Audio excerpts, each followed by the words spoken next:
Kakinada rural Karapa మండలంలోని సాగునీరు drainage కాలువల్లోని గుర్రపు డెక్క పూడికతీత పనులను కాకినాడ రూరల్ ఎమ్మెల్యే పంతం నానాజీ తన సొంత నిధులతో ప్రారంభించారు.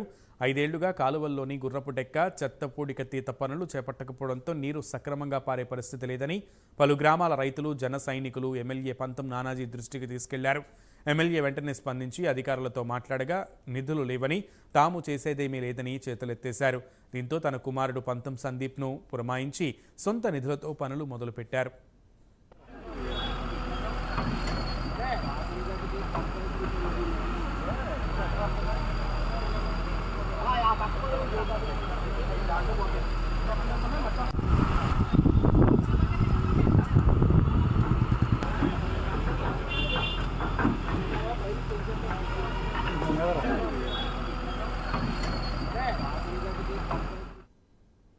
ఎవరైతే రేపు వరి పంట కోసం వస్తున్న సాగునీటి రైతులకు చాలా ఇబ్బందికరంగా మారింది.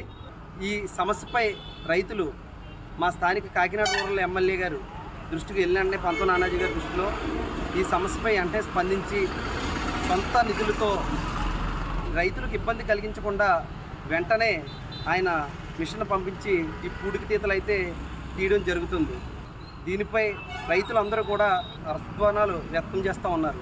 మెయిన్ కాలువలే మూసుకుపోయి ఉన్నాయి. ఈ కాలువలకి గవర్నమెంట్ మినహాయించవచ్చిన నిధులు వైఎస్ఆర్సీ పార్టీ వాళ్ళ పథకాలకి మళ్లించడం, ఈ గ్రామాల్లో రైతులకి చేయవలసిన పంటల సమయానికి చేయవలసిన పనులకి నిధులు లేక రైతులందరూ నానాజీ గారి దగ్గరికి వెళ్ళి మొరపెట్టుకున్న కారణంగా నానాజీ గారు స్పందించి వెంటనే ఆయన దగ్గరుండి స్వయంగా ఆయన సొంత నిధులతో చేయించడానికి వెంటనే మిషన్ పురమాయించి ఉడికిపోయిన కాలువ ఉన్న చెత్తనంతా బయటకు తీసి చేయడం జరుగుతుంది.